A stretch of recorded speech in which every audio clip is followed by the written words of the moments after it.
Hi, it's a pleasure to be here with my good friend, colleague, Mirtha Medina.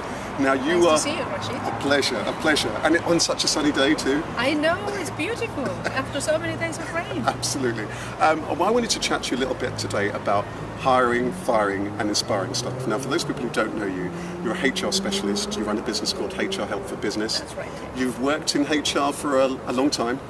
Over 20 years in corporate, and then I've been running this business now for about 7 years. And the work that you do is a mixture, isn't it? That through your business you help small, medium-sized businesses with the HR. That's right, yes. But you're also approached by some larger organisations on a consultancy basis to work with them on particular projects. Yeah, particularly when it comes to conflict in the workplace, because a lot of larger organisations, they have a problem that when some issues have to be investigated, like grievances of racial discrimination, harassment, bullying, they find it very difficult for it to be investigated internally, because then their own managers cannot see the issues, in a detached manner. So they actually engage people like myself.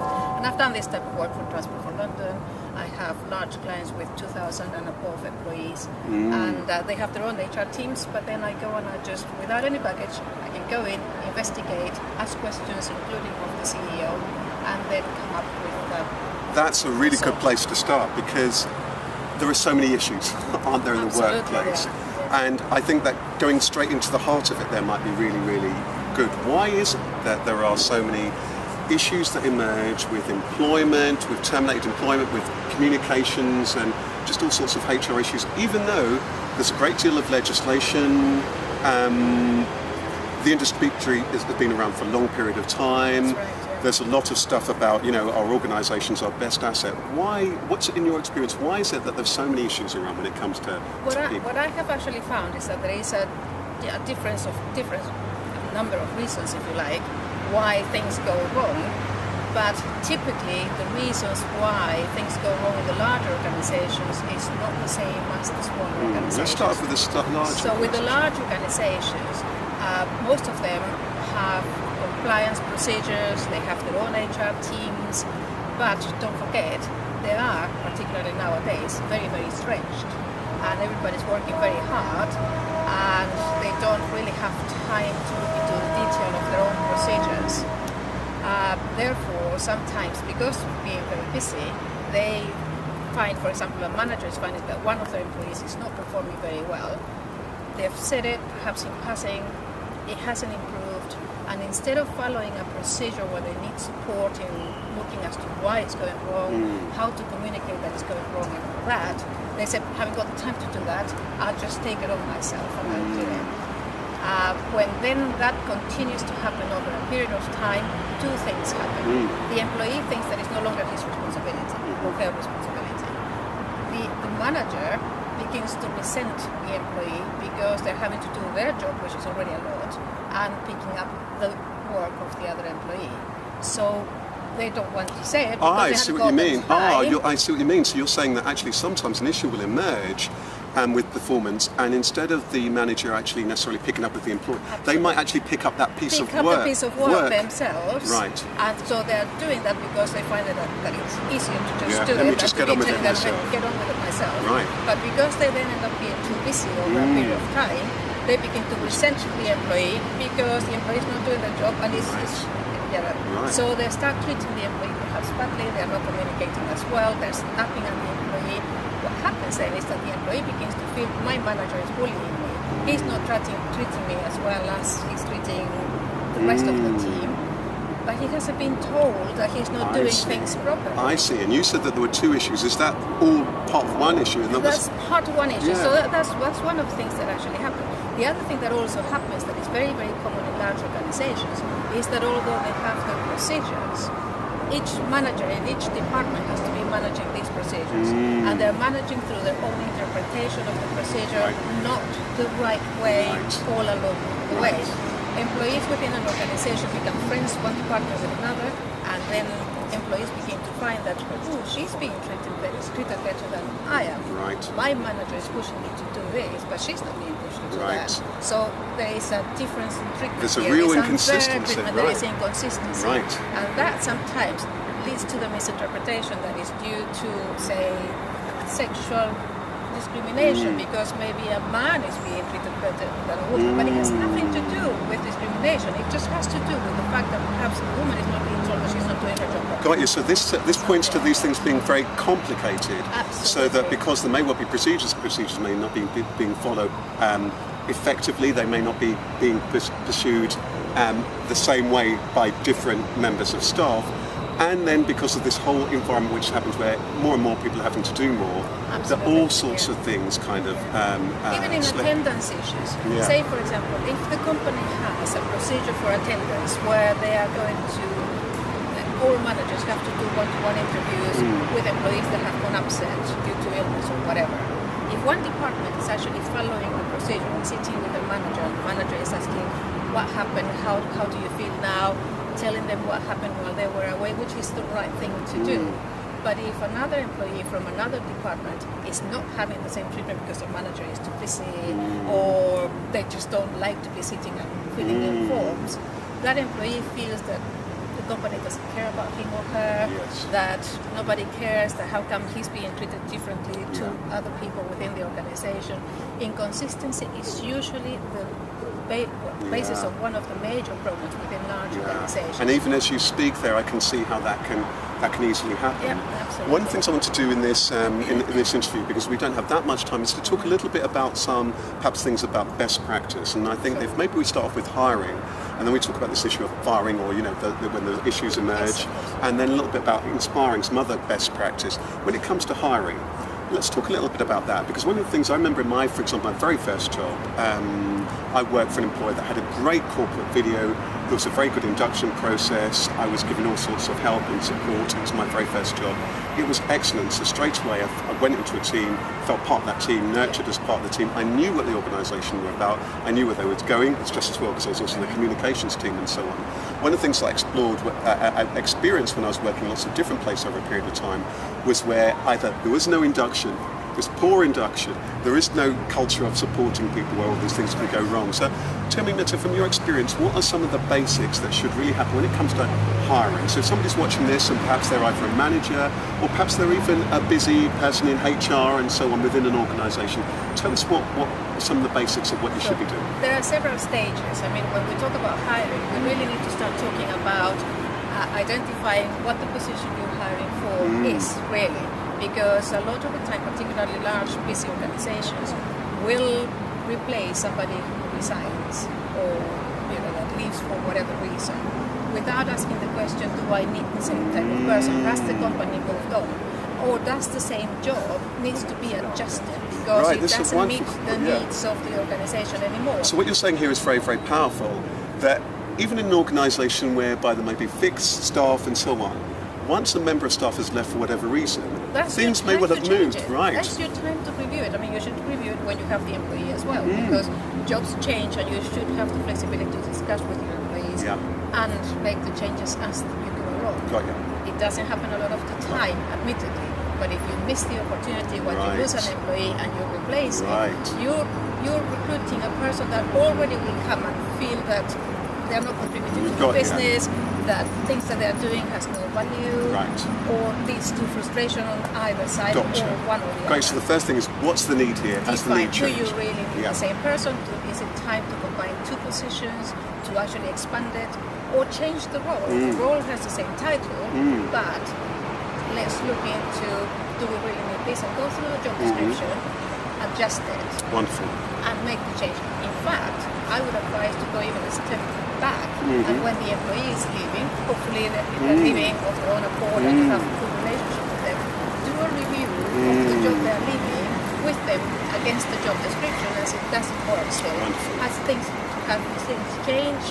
Do you recommend that we change something? Because that feedback is so important, and presumably managers and so on shouldn't feel afraid to do this. It's a best practice thing actually in business lots of the time. Finding that it's a good opportunity. Yes, you might hear some good things and bad things, but it's essential in terms of you should always get feedback from employees that leave your company, because that is what's going to tell you how you're doing really. Because when people are about to leave, they don't really mind telling you what they really think. Briefly on that point, before you carry on with the other points, because it's so interesting. some places where they do, for example, an interviews, exit interview, some employees feel that if the relations have been really bad, they're not going to tell people. So is there a point also here to say, actually, if you are happen to be at that leaving point, be honest and give that feedback, because otherwise somebody else is going to experience the same problems and the opportunity is missing that opportunity. Yeah, absolutely. I mean, don't forget that employees have the decision power there. They can actually say, yes, I want to do an exit interview, or no, I don't want to do it. And there's nothing you can do about it. I mean, it's not compulsory under the contract of employment to do that. But if employees are willing to come and give feedback, even though you may be having some problem with the employee, if they want to come and give you feedback, you really need to listen. Okay. And you really need to ask the right questions. Okay, so moving on then, if they've done this first piece of work that you're saying, identifying what the need is, has it changed and so on, what else is your best advice in terms of... So once you've actually defined or redefined your job description for the position you're going to hire, then you also need to look into what is the composition of the team you're going to be bringing this new person into, and identify what are you missing from that team, to look into the personality, the type of person that would actually have a good fit within your organization. That's the thing, as you say, fit, It's the fit, it's very important, because I mean, a person may be very efficient in their job, but if they don't have the personality that is going to fit in with the rest of the team, they may not be able to give them the best. Got you. And presumably, one of the things here is at this point, the manager, whoever's doing this, needs to be careful, because yes, getting the fit is absolutely right, but that fit, it needs to be a balance, but it must not be your fit which excludes, somebody of this particular age or this, but we're not talking about that. We're not talking about the fit in terms of man, woman, age or whatever. Pregnant, not pregnant. Personality. Personality, perhaps a team is very quiet, and if you actually bring a very bubbly person into that team, it's going to disrupt the whole team, and it's just not going to work. Also, if you have a number of followers in a team, but you actually don't have a leader in that team, then you know that you're looking for a leader. I'm talking about those things rather than... I think that's absolutely right, Mirtha, because I think that one of the things as a coach that I do a lot of work with people is looking at these things about the values. And I think it's really extremely important, because it's really important that people are tied into those values. It's your opportunity to find out actually what does motivate this person, what are our values and so on as an organisation or as a team, and what are the values of this particular person, because then you can get somebody who's deeply committed and deeply passionate. So imagine you've got that fit bit right. Any other bits in terms of the best practice? Yes. So we're going by stages here. So you've already defined what the job is, and then you have a job description. And what I've been talking about, personality and all the rest of the fit, goes into the job specification. You're trying to look for a person that has this degree or this number of years of experience or whatever it is that the job requires. And we also need someone who shows leadership qualities, or you have too many leaders in the team that you need a follower rather than a leader. You need to define that. And I guess, to be honest, because one of the things that I notice, and I playfully point out to people sometimes, you sometimes see jobs advertised and so on, and they're saying that we want somebody who's dynamic, self-starter and so on. And actually you go into that particular role and you realise actually you didn't want somebody who's dynamic, you want somebody who's compliant. And you see, because you sometimes, or agencies, recruitment agencies, have a tendency to put nice terms in it, but they really have nothing to do with the job itself or the requirements of the organisation. So that's the simple stage. So you need the ownership of that. So when you're doing that, you need to work with whoever it is and be honest and make sure that text is absolutely true. Absolutely. So and it may be, that they may feel at that stage, we're wasting time, we need to recruit somebody, we're in a hurry, we're always in a hurry. But if you spend that little bit of time in doing this preparation, you're going to find that it pays 3-5 times fold in the future, because you are not going to be working against the current of what actually happened. So the next stage is then, if you're going to be interviewing a number of people, you want to make sure that you're going to be asking the same questions of everyone, so that you can have consistency. So based on what you have now gathered, which is a job description and a job specification, prepare questions for the interview, so that you're going to take every single candidate through the same process, and you're going to be able the answers. We'd let the plane go. Because you're making a very important point. You were saying there, it's very important that you think about the questions, they're clear, they're consistent, because you're going to be going through that process with everything. Absolutely, and you record the answers, because there is also the risk nowadays, particularly with legislation and with people being aware more of their rights, is that they can also claim that they weren't selected because they were a woman or they were pregnant or they had a disability.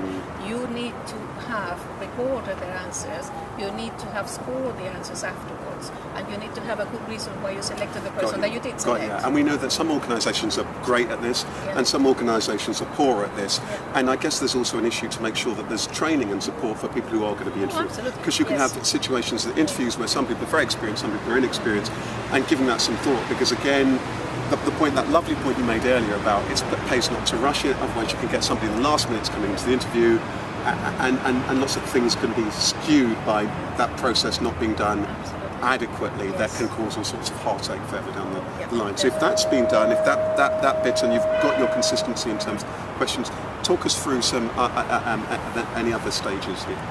Well, those are the stages. You also, obviously, before you recruit, and depending on the level of person that you're recruiting for your organization, you need to define what is going to give you a good result. In some cases, an interview is going to be all you need, and perhaps only one interview. In some other cases, you need to do 2 interviews. In some other cases, you need to do a job evaluation with a number of candidates, and you need to give them scenarios of the work that they're going to be doing. This is a really important point, isn't it? This is an important point, because I think it's really, again, as you'd said before with some of the other points, for organisations to really give this some care. Because one of the things that I've noticed in terms of my background in communications as a coach, actually, is that testing and that selection process actually adequate to the actual job? There are some whereby actually getting a little bit of actual something which is really pragmatic is a really good way to actually test, can that person actually do the job. And I'm amazed actually how many places get that wrong and just do what they think they should be doing in terms of that bit of the process, rather than what is actually true to the skill sets that they're going to need to test with this person. That's right, because interviewers, and particularly when you have an inexperienced interviewer, they will ask, do you have experience of making presentations, for example? And of course, if the candidate wants the job, they're going to say, yes, I have experience. Okay, give me an example. Oh yes, I've done a number of presentations in my life. You hire them, and the first time that you send them to make a presentation, they make an absolute mess of it. Well, this is a lovely point, because I would imagine that the opposite also happens. I mean, I was talking the other day to somebody I know who's very experienced in what they do, and they were put through, they've been told that they are all being put through a particular process in terms of for a new job or what have you. And some of those tests, they feel are just completely, having done the job for a long time, are completely irrelevant to that thing. So do you have a view? Do you have a view on that too? Anything you want to just say about that? Because sometimes there can be pressure. We need to send people off to do all of this all of these tests and so on. Give us a very quick view on that. What happens is that sometimes organizations set up how they're going to do the recruitment process, and they set up all the different steps that they're going to follow, and in some cases this is going to form part of what they're supposed to do to select a person. So they apply the same process for everyone, and it doesn't work. It doesn't work. So you need to define, to recruit admin people, what I'm going to do is I'm going to sit them in front of a computer, and I want to see how they actually operate the computer, how they answer the phone if it's a receptionist. I want to give them 1 hour, and I want to see how they handle answering the phone and seeing people in and whatever. When it comes to a manager who's going to have to do presentations, well then put them in a room where they're going to give them a topic of presentation. Okay, stand up and talk to me. Wonderful. You're saying so many rich and wonderful things here. I want us to move on and talk a little bit about when people are enrolled. Once they have been appointed, which is the next stage, you've done all your selection. Hopefully, we won't have time to talk about discrimination issues and questions and interview, because that's a huge subject, but we will touch that. Hopefully, they've done it right. You've got your employee. Inductions are so important. And also, I can agree with you more. When we talk about inductions, again, you cannot have a one-size-fits-all, because it depends on the type of job that the person is going to be doing for you. And for one person, induction could be one morning, whereas for a very senior manager, induction could actually be a whole week, because they should really spend time with each of the other managers. Quite right. So that they can begin to understand how the whole company comes together, what completely. everybody contributes to the organization, and what's the culture, internal culture of the organization is different. Absolutely, and I'd imagine that there's something also important here, which is that whilst very often if somebody's very senior, there may well be a longer or more detail in terms of the induction. I think one of the things mistakes that companies shouldn't make is just to assume that somebody is doing a role that's a junior role, that induction isn't important. Because sometimes people who are doing very junior roles are doing very important roles. And I quite like seeing where there's induction, where people understand about the entire company, their team, the other teams, their role, and so that somebody understands what the organisation is about, where they fit into the organisations, how all the different departments fit, and how they fit into their team, and so on. And I'm amazed, Mirtha, by how often this does not happen. And you see, the problem with not getting it right is that your new employee has the wrong start in your organisation, which is very costly. People don't see it. You're paying a salary to an employee who has to go and find out his or her, relevant issues by themselves, which takes a long time. They may also ask the wrong person. They may ask a person who's actually a little bit peeved about the organisation and they're getting the wrong information. There are so many things that can go wrong.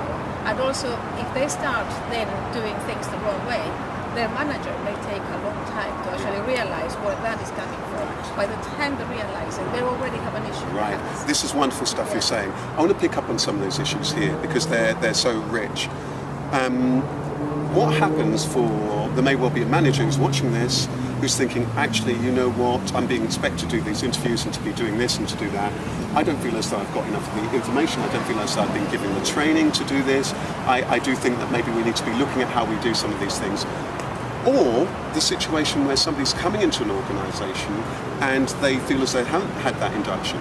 Now, picking up on the second one first, where I've come into an organisation, I'm not getting that induction, I'm wanting to do my best and to fit in, so I've got to be careful about how I raise these particular issues.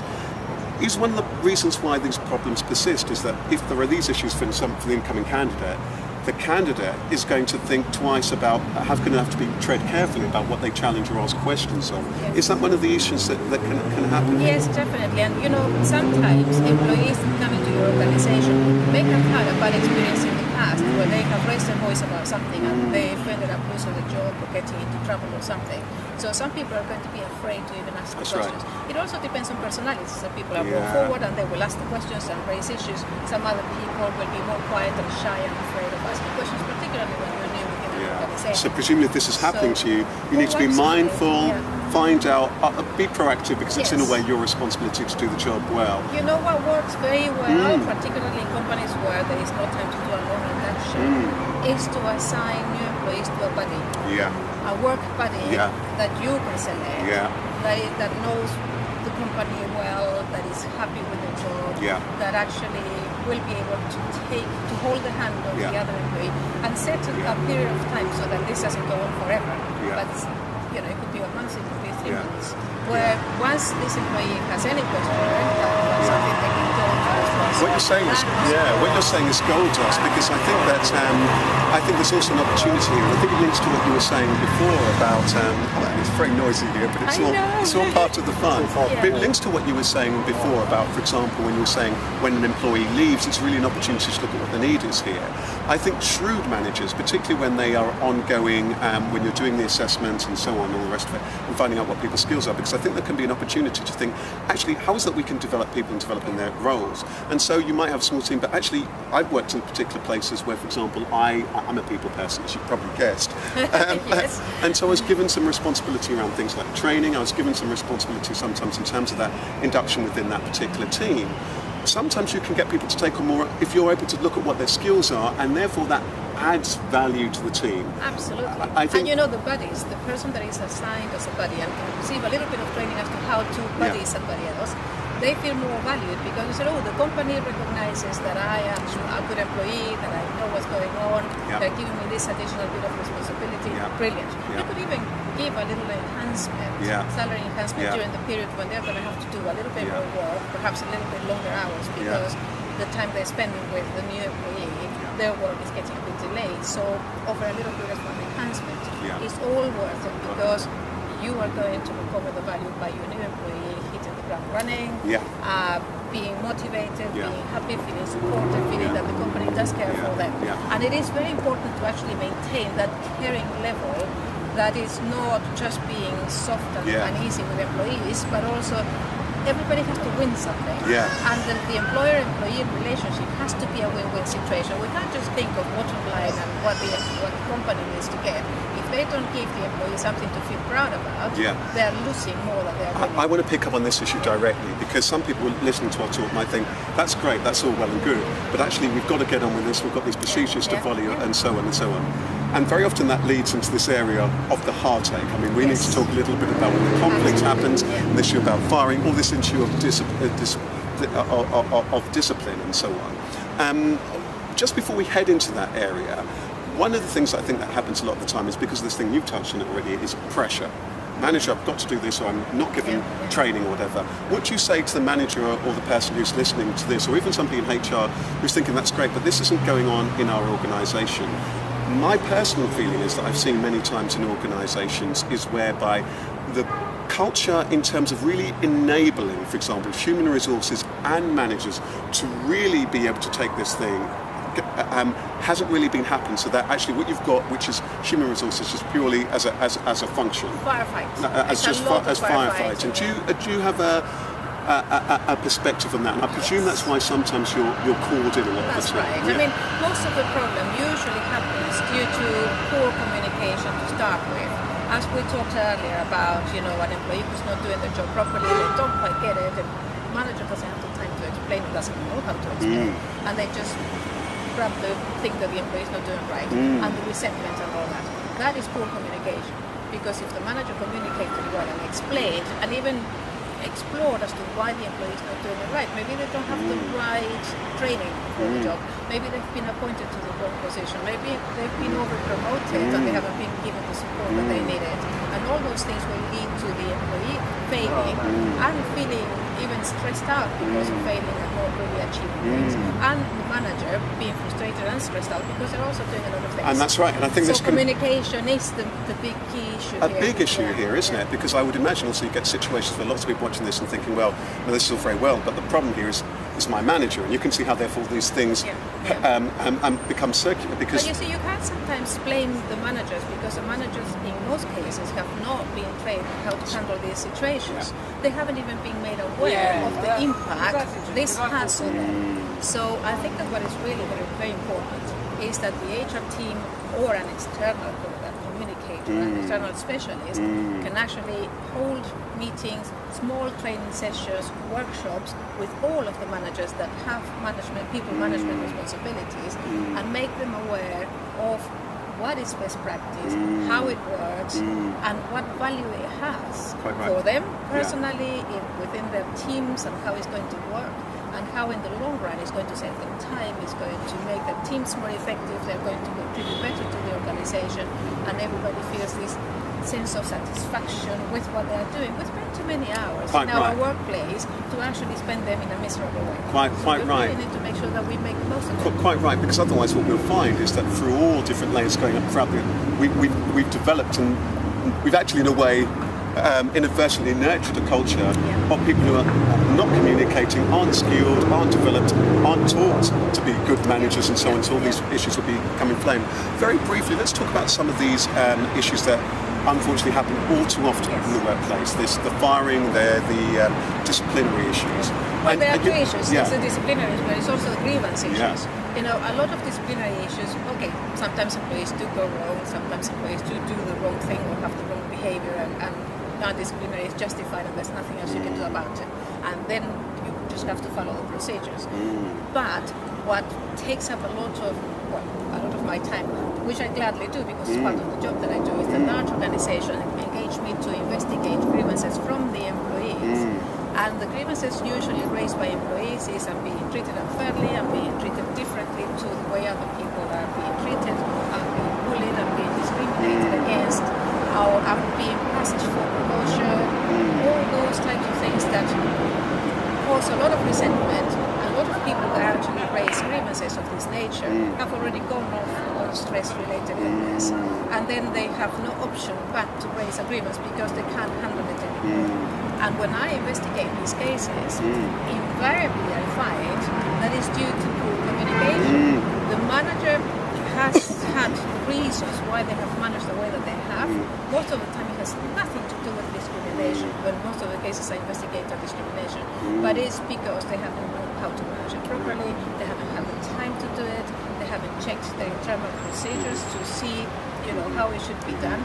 There is no consistency of the application of the procedures. There may not be the skills in terms of managing different kind of the personalities, that people might be aware of how one thing can inflame one person and all of these issues. So what you're saying here, Mirtha, is fascinating, all this stuff around communication, because, and for me, it absolutely makes a lot of clear sense, because for me, as a coach, and for somebody who's worked in communications, I see that, very often what happens in an organisation is that from the top, are we clear?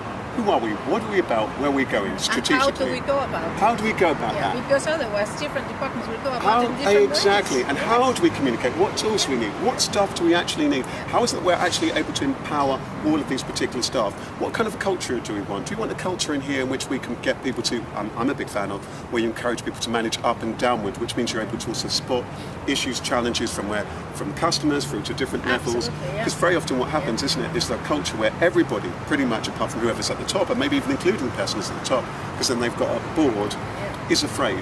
And actually they're afraid to put their head above the parapet, which is a huge concern. They put up with issues for a long time because they don't want to tackle them. Because they haven't got the time, because they can't be bothered, because it's they feel they don't have the support. Or they feel uncomfortable about raising these issues.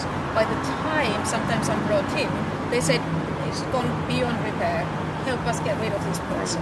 And what they don't realize is that when they've let it go that far, and really is the point of no return, the cost involved is just incredible. It's astronomical. We've seen it. You're actually causing disruption within a team. If a team is disrupted, they are not working to the best of their ability, so the company is already being affected. In many cases, clients are being affected, so you're losing business through that. Then you have to, if you've gone to the point of no return, you're going to have to terminate employment, which will cost you a lot of money, because you can have to go into compromise agreement, into compensation and all sorts of things. The team then gets demoralized because they're afraid that if that person got treated that way, they're going to treat me the same way. So you're losing internally, you're losing motivation. Externally, that person is going to be talking to a number of people who will talk to other people, will say, don't ever apply for a job within that organization. Which you may never know about. You'll never know. Which you never know about. And then you can get a culture whereby within those teams and so on, the headcount and the turnover becomes faster and faster, or lots of people may be lost. Let's not forget about social media nowadays, because a disgruntled employee is going to put it in social media, is going to go like wildfire, and then all of a sudden your company has a very dirty name, and so you have a big problem. And then on top of that, which is a huge cost already, you've got to recruit. It costs you to recruit. You have to pay, a percentage to the recruitment company, or spend a lot of time internally in recruitment processes. And then you have a new employee who has to start from scratch, and you spend at least 2 months of downtime while that employee is not totally effective. So if you add all that cost, you better start tackling your issues early so that you can communicate and nobody has to get so disgruntled. Tell me, Mirtha, when you go into organisation, when you do this particular work, and very often you're at the sharp end of this particular staff, there have been issues, be it a grievance, be it an issue in terms of somebody's performance or whatever have you, and I can see from what you describe how very often all of these issues are intertwined, because there's been no communication, there's then conflict, there's this, there's that, there's misunderstanding, and then there's bad blood, and all of these issues may have arisen, and all of these things from the starting process of hiring can all the things that we discussed. Tell me, presumably very often you have to say to organisations, look, here are the issues and here are the challenges, and here are some of the things that you really should think about. So people are watching this and they really recognise lots of these issues, and it's going on for them and in their organisation. Tell us some of the things that you would tell some of those organisations in terms of where you can see all of these issues. I do two things when I'm engaged by a large organisation to do an investigation of this nature. One is I have to, after investigating, interviewing a number of people and coming to conclusions as to what actually did happen, where did they go wrong, who's right and who's wrong. That's one report that I do for my clients. Hey, that's quite a report sometimes. Oh, it is. Believe me, I've been doing one today, and it just takes you forever to put, because you collect so much information and then you have to summarize it all together. And sometimes I myself don't know who was right and who was wrong until I actually bring all the points together, and then I can see it in front of me and I say, this is where it went wrong, because I put it together. But apart from that, I do a separate private document to my client to say, this issue could have been avoided if this was done, that was done. I believe that although there was no ill intention in treating this employee this way, he or she was entitled to believe that because your manager didn't do this. You need to train your managers on this, or you need to make sure that they follow your procedures, or you need to make sure that your communication internally is stronger.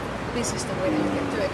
So I offer that as an addition, as an added value to the work that they have currently to do. On that point, to make sure actually avoid the same things in the future. On that very specific point, is in your experience from organisations that you've worked with and general observation of the field, do companies do enough? Are we moving enough further forward? Because one thing we do know is in organisations and so on, there is lots of training. We're mindful about that. We're in the culture of that.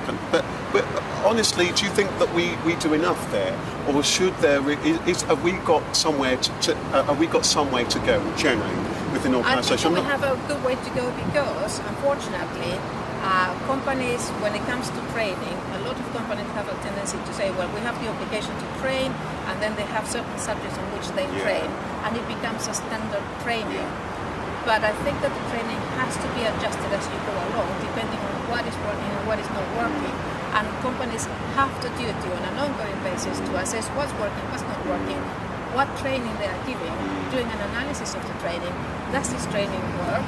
Is it actually changing attitudes within the organization? Is it improving performance? Because sometimes if you're just training because you're just offering lip service to training, okay, I've spent so much money on training this year, I've done my bit. How did you spend that money? Did you really use your training for what you needed to do it? Did it pay off? Have you had return on your investment on training? So many employees that I have come across say, yes, I've been sent on training, but when I come back, nobody cares as to what I learned in the training. Nobody lets me apply the new things that I have learned in my training to my job, so I have to carry on doing the job as if nothing happened. So what was the point of training? And I think what's interesting that you were saying there, that's wonderful, and I think that's such useful pointers for people to pick up. And I guess that's one of the issues. One of the things you wonderfully touched on earlier was that thing about, for example, budding at the level when people are starting on. But presumably that's also one of the reasons why it can be so useful and for things like coaching and mentoring. I'm not just saying that because I'm a coach. And funnily enough, one of the things that I do notice when often people come to me privately or when they're at a point of job change, and this is people very senior, including chief executives through to managers and so on, is actually they haven't been supported, or the culture and what have you. So this really does point to the importance holistically to think about what actually is the support that we actually need to give to our teams and the training and support in the round. You know, one thing that I just thought about that is so important, I've seen it happen so many times. If good employees are spotted as, strong employees that can be fast-tracked into better positions and they're going to bring value to the organization. So they get promoted very quickly because they're seen as strong candidates for that. What companies fail to do is to give the employee that has been promoted the training and the support to succeed at the higher level. And sometimes they have been promoted once and they still hold. So that was fine. Oh yeah, he's doing well, and now we've lost a manager at that level. He can do it. Let's put them up. A, they get burnt. B, they get stressed out. C, they start underperforming. And then all of a sudden, when they were the star employee, they become this person that is not doing his job, that is failing to do this, that is not performing at his level, that he keeps on dropping to the previous level and delivering at a level where we now have somebody else to do the job. What happens there is that organizations fail to recognize that these employees that are being promoted need to be supported, need to be trained, they need to. And they also need to have a clear job description of the new job that they're supposed to be doing. Got you, and I would imagine that, I think that's such a good point, isn't it? Because I'd imagine that also what can happen, especially if, as you've said, that they've managed with one promotion, fine. Then with some of the subsequent promotions, well, if they're having a problem with confidence or how to lead or what have you, asking for help then would seem sometimes very, very difficult. And also they feel that if I ask, I'm weak. If I ask, they're going to see that I can't really do it, and they're not going to promote me again. And I want promotion because of the money, I want the status, I want the car, I want whatever. So, the employees are feeling oppressed and the new promotion, and they cannot admit that they cannot handle it. And I mean, this is a little bit maybe outside of the scope, but I'm just wondering if you have a view. I mean, one of the things, and in fact it's even just happened this week, somebody's come to me for coaching. They're in a role at the moment, it's very difficult, it's very challenging. Coaching somebody else who have coaches in those organisations. Presumably one of the things that I'm getting a sense of from this conversation is that organisations really need to be honest. Where are we actually at? What do we actually need to do, and flexibly, to actually help this person at whatever level it is to succeed? What works very well, if for all these processes you have tick boxes as to what needs to happen when a person is promoted, what needs to happen when a person is hired for a job, what needs to happen when an employee leaves the company, because then anyone can actually pull out the sheet or the screen where you can actually say, okay, I need to see whether this person has the training to do the job, what support do they need. They can be assigned another body.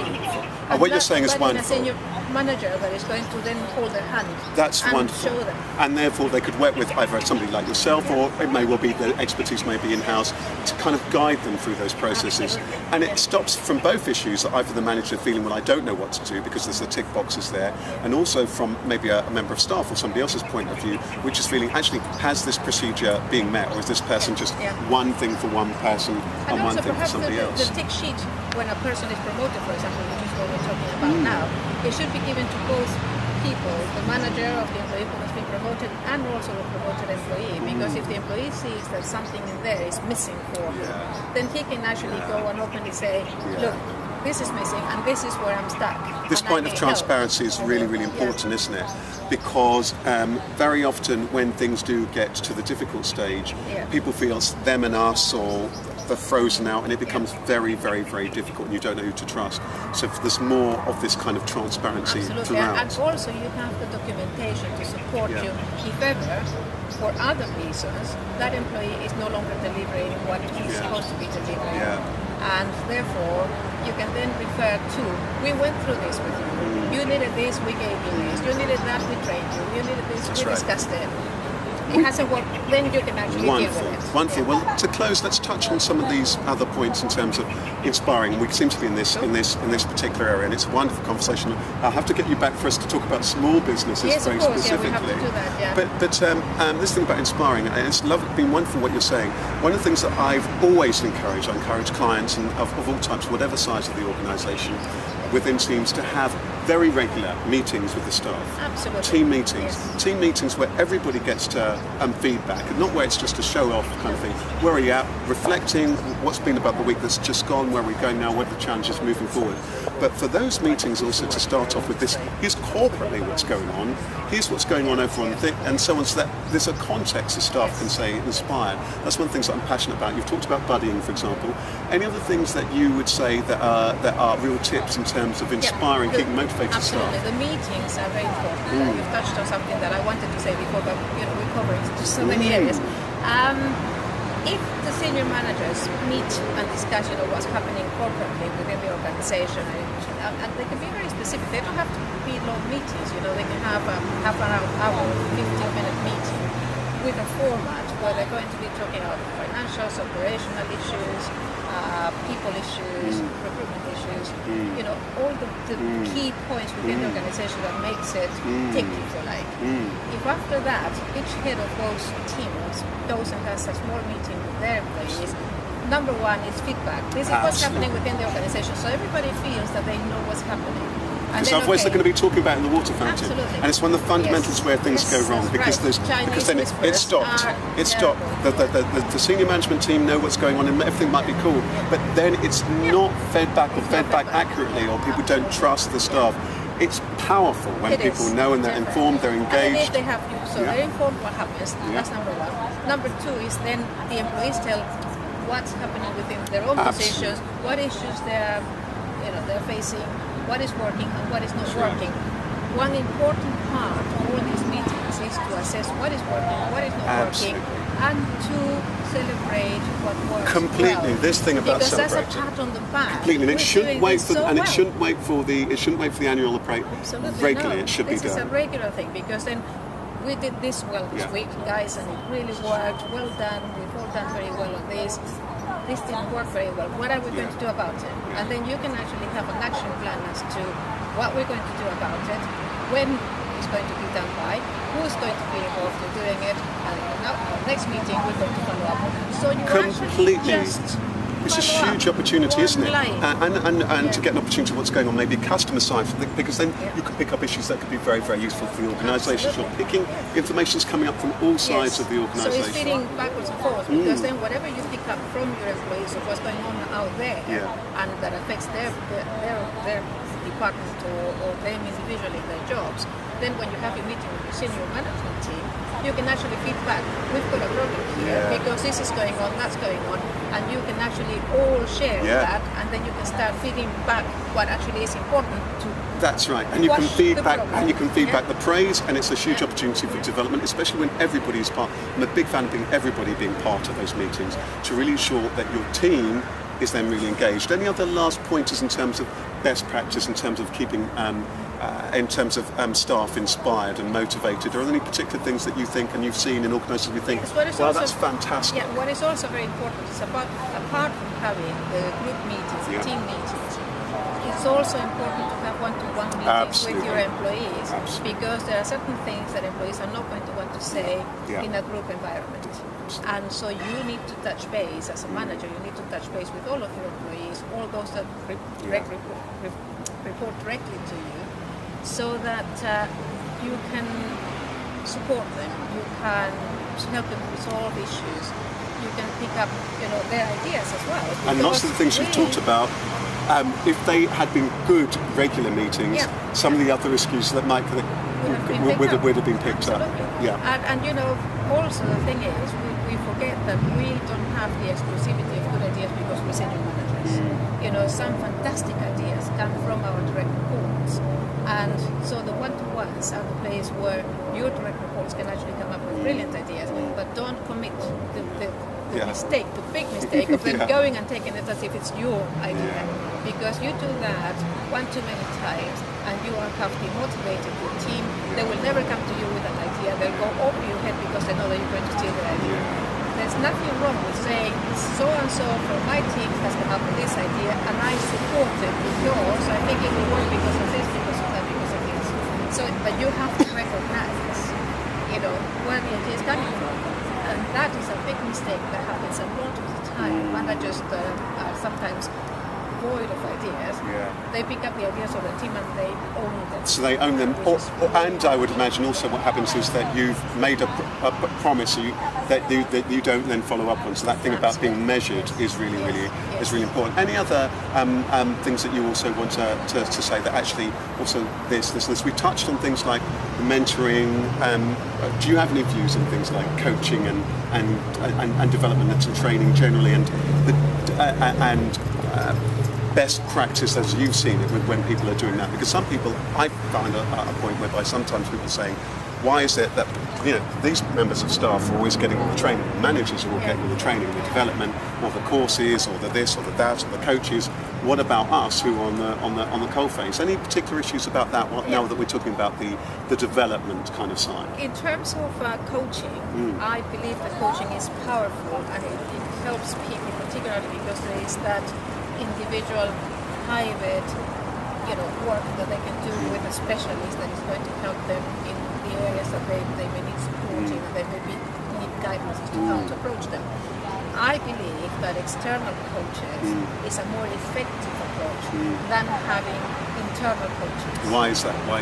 It's because employees who are having problems within an organization are sometimes reluctant to discuss openly the issues that they have with someone who is an employee of the organization, because they cannot be 100% sure that person is not going to mention it to somebody else. I see. So if you are having internal coaches, perhaps supporting it with external coaches, or being mindful actually what type of coaches we need. And I almost get a sense it depends on the type of issue that you are referring an employee to a coach for. If it's coaching to help them succeed even further, an internal coach is brilliant, it's fine, no I problem. see. But if you're actually referring someone to be coached because they are failing in their job, because they're not getting on within the team, the issues that an employee is already feeling a little bit sensitive about. And some of those issues that might be linked to confidence and so on, and presumably, presumably sometimes I get a sense of that's where also in the mix, things like mentoring can therefore be useful, and often that can be internal. I'm being bold, maybe that there can be mentoring between organisations, because then, or within, or if it's a big organisation, it might almost seem like that because you've got to help people develop. Sites, And would you say that organisations shouldn't be afraid of that? You've got this. Sometimes I think there can be a little bit of a fear. What we're going to lose this. Do you have a view on that? Because I think that you get the best sometimes when you allow on, you mentor people, and you want to ask them how they're going, where they want to go in the future. Actually, they're going to be loyal. Yeah, absolutely. I think that the problem mainly is that if the company doesn't set up the structure and the parameters as to what you're trying to do and how you want to do it, then they will probably be afraid because they don't know the shape that it's going to take, and so they feel that they're losing control of the whole situation. But if they actually say, okay, our mentoring program needs to deal with issues such as blah blah blah, and we have absolutely no problem in our employees being mentored by members of a different team within the organization from another site or whatever, or even from another organization, that may be even competitors, as long as you set the guidelines as to what, confidential information. If you have people who have access to confidential information, surely within their contract, they are going to have signed a clause or a policy or an agreement as to not disclosing confidential information, specific information and all that. So as long as you remind them that, certain things need to remain confidential within their position, their approach is what you're looking at to be mentor or coach on. But you don't necessarily have to disclose. You don't necessarily need to disclose the specific details of... Wonderful. I think that somebody thinks you might need to be even nearer in and turn to the camera. Okay. We've got somebody who's kindly helping us. They're just a fraction more in. How about that? Thank you. How about Brilliant. that? Thank you very much. And so, to close, I want to bring all of that kind of stuff together. For somebody watching this, and you've said so many wonderful things here, just to close, I'm just wondering if somebody's been watching this and they've been affected or listening and they've taken particular things from this. Somebody who's in an organisation and they're feeling, okay, we can be doing a little bit better here. Any just general feelings of any first things for them to think about or to it's very difficult to generalize that because it's going to be very specific to where organizations are. But what they do need to do is to do an ongoing review as to what is working within the organization, what is not, and then to take action on the things that are not actually working. But it is very, very important to consider that you will only succeed through the people within the organization. So I've always said, I even used to say it as a strapline of my business, that organizations don't succeed, people do. So companies will only succeed through the people that they have within their organization. So if that's your most valuable resource, because you're going to succeed through them, well, make sure that you're treating them properly, that you're communicating with them properly, that you're treating them fairly and consistently, and that you tackle issues early as soon as you can, and you offer them all the support that they need to do their job properly. And linked to that, I would imagine, what's being clear about here is that this compelling case, even if you're looking at things, as many people do, purely through a business lens of what makes sense, what's bringing them in, it makes sense. There's now so much information, be it from absenteeism, be it in terms of how people are productive or how unproductive they are in terms of unfair dismissal or having to pay people, severage pay and compensation and so on, or going through courts and so on. It makes sense on every level to make people inspired. It definitely does. So really, large and small companies, everyone within, once they have employees, they have to make sure that they get the best value from their employees. But the only way to do it is to let the employees feel that they're part of the organization and that they are also winning. There's a win-win situation, which is so important. And employees have to be happy to get up in the morning and go to work rather than get up and say, oh God, I have to go to this place because I need the money. That's wonderful. That's a wonderful point to end on. And on that note, it makes us realise that everybody, from the top down and from the bottom up, and I mean in the round, because everyone plays a valuable role in the organisation, that's what we're all wanting, and that we all feel definitely. that same way. Do we want to get And up? they need to feel, what is my contribution to this organization? What is making it a success? And I need to know what that is. And if your manager is not letting you know how you contribute, how your little bit that you're doing is actually part of the success of the organization, then I'm going to feel, well, I'm only here for the money. And I think that that's really an important point, because just to touch on, and I think that from my perspective, if you've done that and you realise that actually, do you want to be here at all? Because I think that's the other side. Do you want to be in that organisation?